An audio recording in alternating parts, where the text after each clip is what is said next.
Buenas noches y bienvenidos. Hoy es el viernes 7 de junio. Es un gusto estar con ustedes para conversar sobre los temas más relevantes de la jornada. A ver, señores, me ha costado...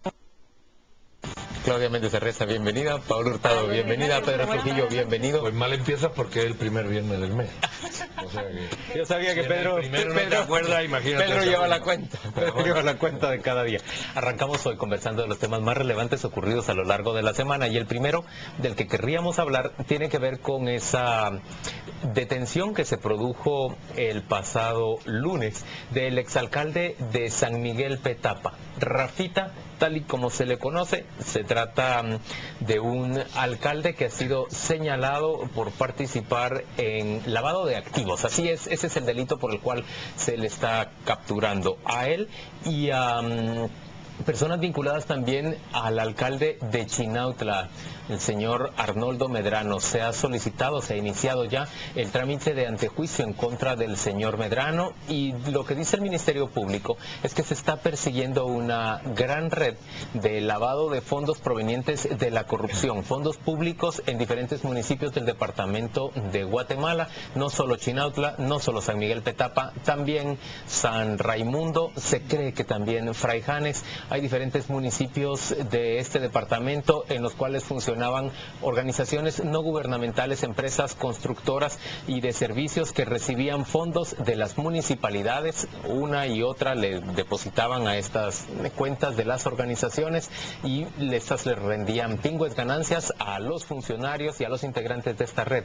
Es en el caso del señor Medrano, de quien ya mucho hemos hablado a las 8:45, que parece existir la mayor cantidad de pruebas y vinculaciones, una red de familiares suyos que habrían participado. Recuerden ustedes que en aquella entrevista que tuvimos con él en el año 2011, cuando era candidato a la quinta reelección, él mencionaba que uno de sus hijos es diputado, otro de sus hijos es supervisor de obras. Ingeniero, sí. Su esposa también tiene alguna participación, y ahora vemos que hay otros parientes en este negocio que parece ser muy fructífero para todos. Me llama la atención de la acusación que se escucha ya que va a hacer el Ministerio Público. Involucran por lo menos 35 millones de quetzales. 35, pero Prensa Libre publicó en una página un desglose de por lo menos 24 empresas vinculadas a amigos y familiares de los Medrano. 634 obras que les habrían dado en un periodo, creo yo, que de una década, y más de 1.300 millones de quetzales que han recibido ese conjunto de empresas. O sea, cuando vemos ya el monto, cuando empiezan los medios que han investigado a este señor por mucho tiempo, que le han publicado muchas cosas y que la Contraloría hasta ahora ya, por lo menos si ya se deriva esto en una denuncia penal, lo que vemos es que le van a procesar por muy poquito, porque todo lo que se le puede endilgar a ese grupo de empresas es que le saquearon. Creo que es incorrecto decir que le robaron al Estado, porque las obras existen, pero fue con concursos fraudulentos, fue con beneficio de ellos, con competencias desleales, con precios sobrevalorados, con empresas... ¿Eso es robo? Eso es robo si las obras existen y lo que hay es un aprovechamiento de las condiciones para atraer negocio y generarse ganancias para sus propias empresas. Yo creo, Juan, es que me gusta tu pregunta, pero la pregunta debiera ser, ¿es lavado de dinero? Porque prácticamente... Técnicamente Pablo, sí lo es. Mira, fíjate que yo creo que la discusión debe ser mucho más amplia que eso. Es decir, estamos completamente seguros, o por lo menos no seguros, pero es más evidente que existe ahí una colusión de intereses, un tráfico de influencias. Pero si la obra existe, si la obra se presentó, entonces ¿cómo se va a justificar un lavado de dinero? No, es que hablamos de lavado de dinero muy fácilmente, pero es un delito muy complejo, su definición es muy compleja y debe reunir una serie de tipos penales para que realmente sea lavado de dinero. Es decir, yo no soy la experta, pero tu pregunta me llama la atención. ¿Es robo si se recibió la obra pública? Yo creo que es abuso de una posición de poder. Sí, es que es abuso de una posición de poder. Lanzamiento de bienes, sobrevaloración de cuestiones. La pregunta aquí es que esto es darle vueltas al pollo ese que se está asando, rostizando. la Contraloría de Cuentas ahora abre un señor que lleva 20 años en el poder. Esto es lo que hacen los diputados con las valoraciones de servicio geográfico. Y es un sistema político completo. Y entonces dentro de 6 años nos rasgaremos las vestiduras cuando detengan a un diputado. Pero si esto llevan robando por años. El tema es que no hay, o sea, estamos en un estado mercantilista, abusador, donde la mecánica del robo es permitida, consentida, por todos. Es cultural. Sí, es cultural, nos guste oírlo o no. Por eso, yo vuelvo a insistir en el principio básico. Es que somos el país que menos impuestos paga y no tenemos dinero. Sobran millones. Si no sobraran, no se lo robarían.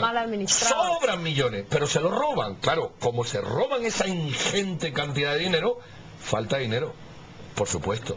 Entonces, en vez de acometer el problema es el que roba, ¿por qué no está en prisión? Y con el dinero que se roba, se hace lo que... Ese es el problema. No. Aquí la solución es tenemos que pagar más para que el Estado tenga más dinero. Pero no entiendo la dinámica. ¿Por qué quieres llevar? A ver, están capturando a un exalcalde y están destapando la existencia de una red en otras alcaldías que involucra fondos públicos, que habla de abusos de esos fondos públicos. Y pues yo entiendo tu punto respecto a lo fiscal y me parece que es razonable que lo discutamos en aquel momento, pero en este caso, ¿debemos celebrar o no que se desarrolle un proceso penal en contra de estas personas? Pero deberíamos, ¿sabes qué deberíamos de celebrar? Si al deberíamos utilizarlo para fortalecer nuestro discurso en contra de los impuestos. Sirve para las dos cosas. Sirve para las dos cosas. Lo que pasa es que nos tapan el ojo al macho con esto. Ya está ahí Medrano. Bueno, mi pregunta es muy bien, de acuerdo. No está, esa es la pregunta, no está, lleva toda la razón, no está. La pregunta es, ¿el controlador anterior va a ir a prisión por no haber hecho su trabajo? Porque este es el robo de hace 15 años y 10 años. A mí me encanta eso, me encantaría eso. Pero no va a pasar la corrupción, porque Javier Monterroso decía, nosotros desengavetamos muchos casos que habían estado allí guardados, entre ellos el de Medrano. Sí, habrá que ver los que engavetaron, pero anyway, el punto es, si esto se lleva haciendo por años, ahora te tapan el macho con esto. De 336 municipios. 34. Perdón, de 334 municipios, ¿qué? Yo creo que 200, esa es la... 100. No, nos alegramos de esto. Sí, yo pienso que el problema no es... O todos o ninguno. No, o todos o ninguno no, pero si se quiere hacer, y no se hace. El problema es de que 1 y 2... ¿Por qué siempre nos genera desconfianza? Es que yo comparto con Pedro eso.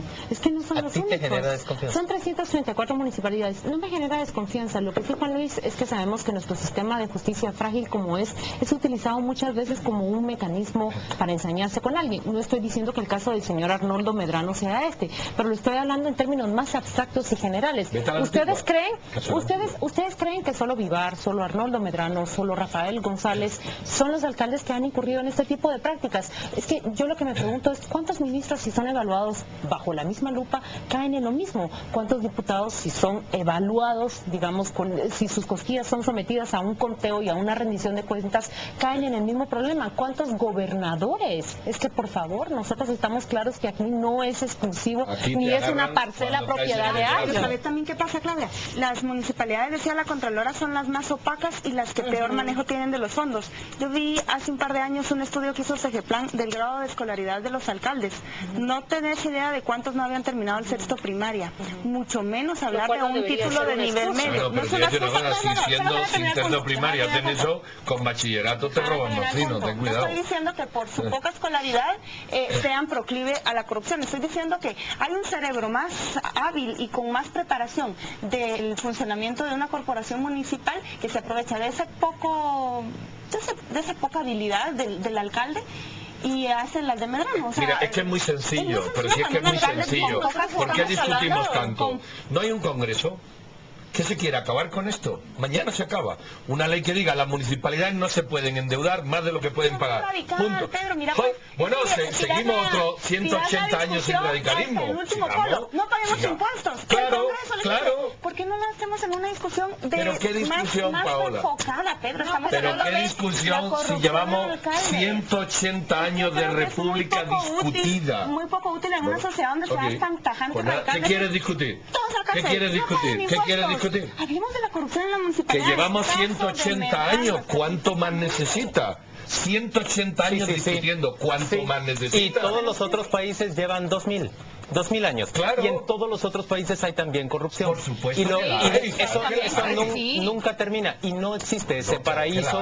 No existe ese paraíso en donde no se cobra impuestos, señores. Eso es una fantasía. A lo mejor en el cielo no cobran impuestos. Perdona, no es una fantasía. Perdóname, los papeos que llevan haciendo eso están en quiebra. Estados no es una fantasía. Estados Unidos, Nueva Zelanda, Estonia, todas esas maravillas de las que tanto me han hablado a mí, diciendo funcionan mejor que esto. Sí, sin duda. Pues lo que se está tratando de hacer, y me parece que eso es correcto, es desarrollar un sistema que persiga, por ejemplo, en este caso, a las alcaldías. Pero entiendo que algunas personas, como está diciendo Claudia, inmediatamente les surge la suspicacia, ¿y por qué a Medrano? ¿Y por qué no sigue en contra? Pero yo creo que hay condiciones y creo que es correcto que se vaya en contra de él. Mi pregunta no es ¿y por qué Medrano? Más bien es un anhelo de que prácticamente estos casos se conviertan en antecedentes, pero lo que yo vuelvo a decir es él el único, nosotros no vemos. No lo es. Y ahora te pregunto algo, ¿estás seguro que en 6 meses vamos a ver más casos de este tipo? Bueno, no puedo asegurar. Si caen en desgracia, sí.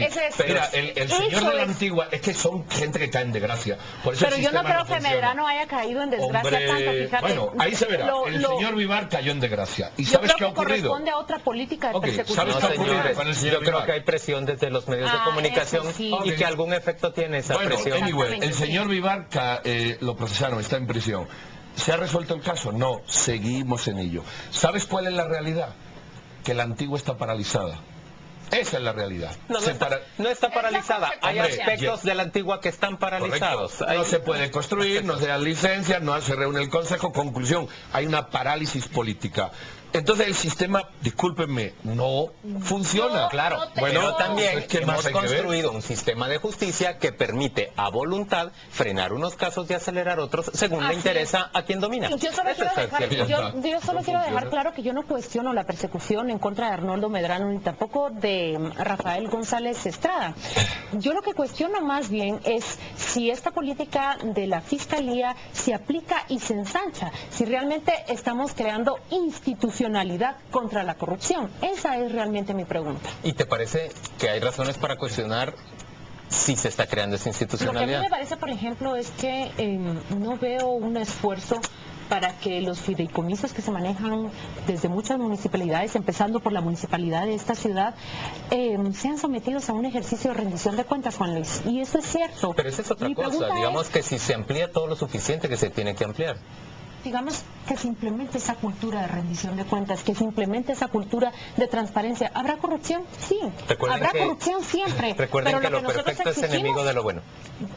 Por eso te digo, habrá corrupción siempre, pero lo que nosotros exigimos es una cultura, una institución donde realmente nosotros contemos con esas cuentas claras y esa transparencia. Por supuesto que se va a colar uno. Yo veo aquí a nuestros hijos en el 2060 discutiendo lo mismo. Sí, bueno, igual están ahí rescatarán las imágenes. Vamos a la pausa comercial y volvemos dentro de muy poco.